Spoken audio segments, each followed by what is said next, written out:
Just before we're gonna jump into this video, just a little disclaimer. I live in a neighborhood with a lot of kids and they are always outside, even with this whole thing that is happening right now. So now, like, reviewing the stuff that I recorded like yesterday, I had no luck. So they are on the background. This is not the right thing. So they are on the background noise of that video. So don't tear me down in the comments, okay?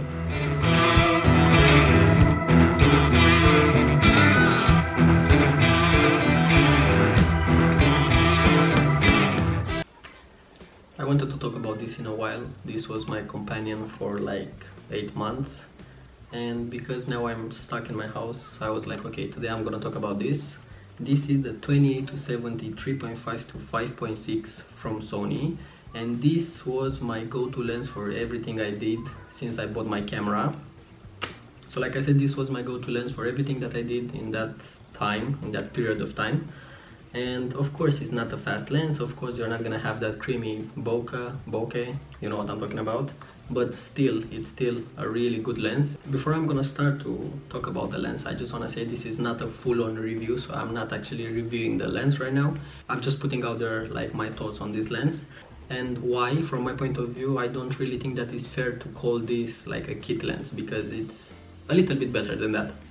So I'm just gonna start with the things that I don't like about this lens, and first thing is the fact that it's plasticky.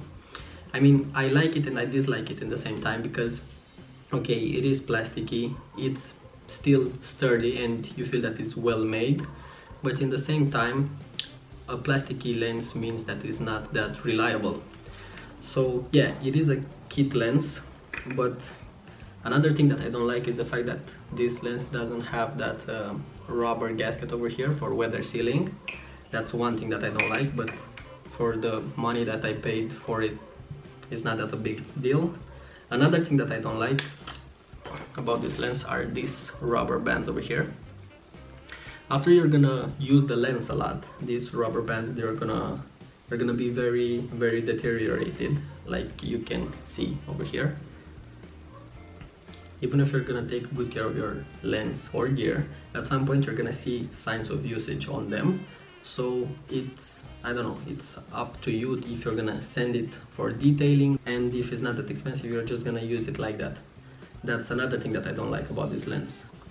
Now if I'm gonna talk about the things that I do like about it, and it's a win and a lose for me in the same time, the fact that it's plasticky, okay, it is a con, but in the same time, after you're gonna be out and about, like shooting for 7-8 hours or something like that, you're gonna thank God that it's like a plasticky lens, it's not that heavy, and you're not gonna feel that pressure in your wrist at some point after like having your camera in your hand all the time. So that's a plus for me.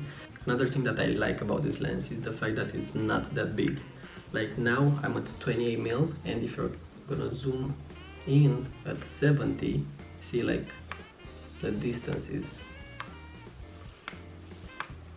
almost nothing. So when I'm shooting and I'm doing like street style photos and everything, I don't want to be something like here, see, I have like a really big lens, you're gonna see this lens, blah blah whatever. So it's kinda stealth. Now let's talk a little bit about the capabilities of this lens. Even if it's not that fast, you're still gonna have that blurred background. Of course it's not gonna be that creamy as a 1.8 or a 1.4, but if you're gonna have like enough separation from your subject and your background and everything, you're still gonna have a little bit of blurred background, so that's good. Another thing that I like about this lens is the fact that it has optical steady shot. That means that this lens is stabilized, so if you're gonna shoot video and you want to have those smooth handheld shots, this will help. Like, and having this in a kit lens, it's a plus for me, and I think it's a plus for everyone. This paired with your IBIS inside your camera can make or break your video. Here you have my thoughts on it. It's not terrible, it's not great, it's a good budget option. If you're gonna jump from another system to Sony's, or if you're gonna jump from your crop sensor to a full frame, definitely keep this in mind and do not underestimate this lens. I did a lot of good work with it, and I think you're gonna do a lot of good work with it too. If you like this video, drop a comment down below what you're using right now, and I guess we're gonna see each other in the next one.